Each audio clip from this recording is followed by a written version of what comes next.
Bucher, Fox Sports NBA analyst, joins us now on The Herd. Been covering the NBA since 1993. Also has a podcast, On the Ball with Ric Bucher. Rick, Merry Christmas Eve. Thanks for joining us. It's a big slate of NBA games tomorrow. Which game are you most excited about tomorrow? Has to be the Suns Warriors, simply because they're the teams that have lived up to what we expected them to be this season, and the first two contests were interesting enough.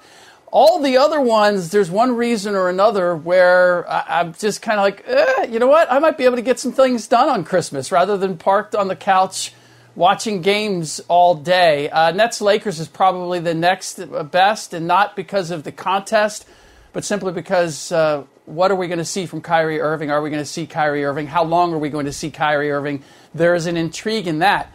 The rest of the games, quite honestly, one way or another, somebody hasn't lived up to their billing, or they've been affected by COVID to a point. The Dallas Mavericks are the first team that comes to mind, that I'm just not sure that this is going to be a reflection of who they are. So I will go Suns Warriors first, Nets Lakers next.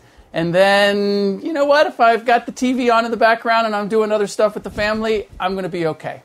Well, sticking with the Warriors, Steph Curry's having an unbelievable season and had another amazing performance last night. Do you think he should lead the MVP? Is he deserving of the MVP so far this season? Joey, I can't put him as the leader. Is he in the mix? Does he have a shot, legitimate shot? Could he win it? Absolutely. I give you all of that. But I feel as if, and I've seen it said, like this is between Kevin Durant and Steph Curry, and well, it should be, because Kevin Durant is right there doing things for the Brooklyn Nets that Steph Curry is doing for the Golden State Warriors. But we're forgetting Chris Paul. Look at where the Suns are with the best record in the league, or at least they were going into last night, and they've had Devin Booker out. They've had guys in and out, DeAndre Ayton, and yet they've kept it rolling. And I know the numbers and the splash of Chris Paul's game, no pun intended, is not the same as Steph Curry. But his leadership and his direction and what he's done with that team, the way he's brought it together and kept them going in spite of what could have been a hangover after getting to the finals last year and not getting there, an emotional hangover, I believe has to be recognized. So I'm good with Steph being there. If you want to just give him like the slight edge, the Kevin Durant toe on the 3-point line edge in the race, I'm okay with that. But to suggest that he is the clear favorite at this point, I do believe doesn't give justice to what KD, Chris Paul, and a few other guys are doing.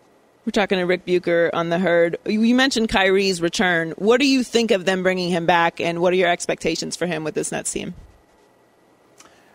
Joy, this is why the NBA employs about 800 lawyers, because they try to think of every eventuality in every situation that they can prepare for, and they just weren't expecting this one, where we were going to have a rash of absences. The Brooklyn Nets were not expecting where there was going to be this rash of absences, and then suddenly there could be justification for bringing Kyrie back as a part-time player. But now that everybody in the league is hiring part-time players, it's like, well, we got a pretty good one like in our employ. Why not give it a run? So it makes it awkward as far as where the league has stood on vaccinations and players playing who are not vaccinated. But I understand the circumstance. It is a difficult one. The big question is going to be, what exactly can Kyrie Irving do? Is he in any kind of shape? What is it going to look like to take a player, not an ancillary player, not a complimentary player, not a Joe Johnson type player who's happy to come in and play 6 or 7 minutes and get a shot, but a Kyrie Irving who is, last we saw, a bona fide star and would expect to get the touches and the shots that a star would get. Is he capable of living up to that, not having played all this time and presumably not being in game shape?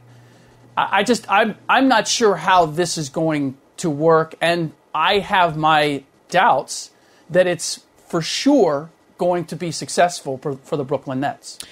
Yeah, I mean, all these leagues are dealing with this crazy COVID break out with this new variant, and coaches have had to deal with all kinds of different lineups. What are coaches telling you about the difficulty with everything that's going on right now? Well, it just, normally, look, the normal pattern for NBA head coaches, if you have a day between games, is the day before you devise your game plan. And if you have a practice, you run through some of the things that you think are important, and you figure out your matchups. And then in the shoot-around on game day, you kind of do a refresher. You walk through it. Everybody's got what they've got. You know what your minutes are going to be. You know what your starting lineup, your rotation, your substitution pattern. You have all of that in place. Well, now, because of the testing being ramped up, because of the rash of positive tests, now teams don't find out until 3 or 4 o'clock who has tested negative or positive. So they're going through their normal routine, and then a couple hours before the game, they're finding out, oh, so-and-so is out, this guy's out, and they have to change things on the fly. So you normally have that happen. You go in with your game plan, and then you have an injury, you have foul trouble, you have somebody who has it going, so you play them a little bit longer, you make adjustments. Well, now they're having to make adjustments, major adjustments, before they go into the game. And where we are now is, initially, they were going and they were getting guys that were in training camp with them. So they at least were familiar with the system, and they were familiar with those players. Or they got guys who'd played for them previously. There was a level of familiarity. Now, they're going out and getting guys that they've never had before. They've never coached before, that have never played in their system before, and they're adding them in the mix in short order and trying to get them up to speed. So I don't know. It's like being an AAU. So a lot of people complain that the NBA has become an AAU. Well, with this latest turn of events, it's really become AAU even for the coaches. Yeah, I'm sure it's extremely difficult, but they've got to get through the season, and that's where we are right now with all these leagues. They're just continuously making adjustments. We're talking to Ric Bucher, Fox Sports NBA analyst on the Herd. So, Rick, you are the GM, the all-powerful GM of the Los Angeles Lakers. The great Los Angeles Lakers, right? Really? Wait a minute. Joy, you couldn't pay me enough right now. Okay, but let's say I could write a check for you to do that. All right, let's fantasize. You are that guy right now, or that woman, whoever, right? You're that person. What can you do? What would you do to fix this lineup, to do anything to save this Lakers season where LeBron is playing entirely too many minutes, and it appears that this roster is not constructed to win a championship? Do I get to use the DeLorean from Back to the Future? You can't go back in time. Go back and you can only use the tools, money, and trade deadline that exists right now in the NBA. No DeLorean. Yeah.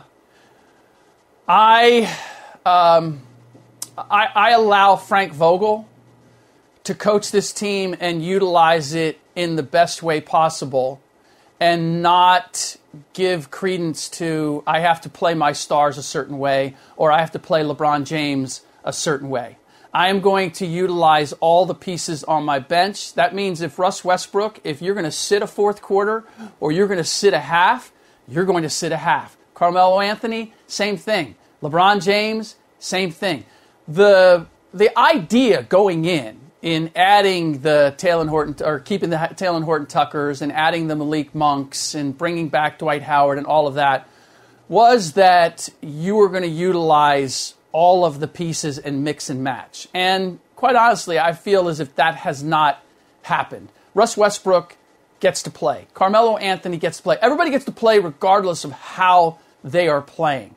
And I just don't believe that this team can function, or that you can get the most out of it if you approach it that way. I've got to go into my bench and play the guys who are playing the best, and I continue to play them. Sort of like Ty Lue did midway through the season last year with the Clippers, and we saw the profound change that had with the approach of not only the bench but the starters. That's not happening. So to me, that's the only way you can squeeze the most out of this Lakers team. But Joy, you're really asking me to do the impossible, because I told you, I don't know if it was August, I don't know if it was September, it was October. I'm pretty sure I said it every one of those months. This is not a formula that I expected to work. because simply you're looking at the names and the accomplishments and not where they are at this stage of their careers and how they fit. And for all that LeBron James is giving you, and he's giving you everything that I think he possibly can at this point in his career, the whole idea was that Anthony Davis was going to be a monster. And, well, Russell Westbrook was going to become a more efficient player. And maybe Carmelo Anthony could, with an expanded role, be a little more than he was when we saw him in Portland. And Malik Monk and all the other additions were going to be able to add something. But the truth is, all of those pieces, I would say Russ Westbrook has actually been exactly what you would expect Russ Westbrook to be. Percentage-wise on his shooting, it's actually higher than it was last year. And three-point-wise, I think he's shooting higher than he has in his career. So as much as everybody wants to bag on Westbrook, I don't see that as the problem. Anthony Davis, not playing up to what you wanted him to play and now being out. Carmelo Anthony, not being as consistent as we saw him in Portland, or at least that I recall. Dwight Howard, not being the Dwight Howard that we last saw in a Lakers uniform. So all of the things that had to go just right have gone all wrong. So you're asking me to fix something that I didn't think was going to work at its best to begin with, and now has gone the other direction. So Merry Christmas to you too, Joy. Thank you, Rick. I think that's a good suggestion, though. I think that's actually a very realistic solve. If, you know, it's the only one. Actually, I mean, you're asking me to draw. You're asking me to fix an impossible situation. That's the best I can do. I think you did a good job, Rick. Well, thank you very much for joining us on Christmas Eve. Enjoy the holiday and be safe, Rick. You got it. Thank you to Ric Bucher, Fox Sports NBA analyst, for joining us there. You feel comfortable with his suggestion? You're a Lakers homer, LA native, Alex? It's just so hard right now. It's anything. Just throw it up, see if it sticks. They need help. He is right. LeBron is giving you everything that he can. Mm-hmm. I do think that the COVID situation has put everybody on alert and on pause. It's really hard to evaluate anything when you're dealing with all the injuries in the COVID situation, which no one's ever accused me of being an optimist, but I do. I feel a little sense of optimism about how everybody is being flexible with all this. Okay. College football playoff committee aside, I think we're going to figure it out. Like, we've got a lot of smart people working on this. It's a rough time right now, but as long as nobody panics, no panicking, I think we'll get through it and figure it out. And hopefully, and after the holidays, because everyone's going to be seeing each other, and this might go on for a couple more weeks, that it'll settle down and we'll get mostly back to normal, whatever normal means. New norm. Whatever normal means anymore. Yeah. Exactly.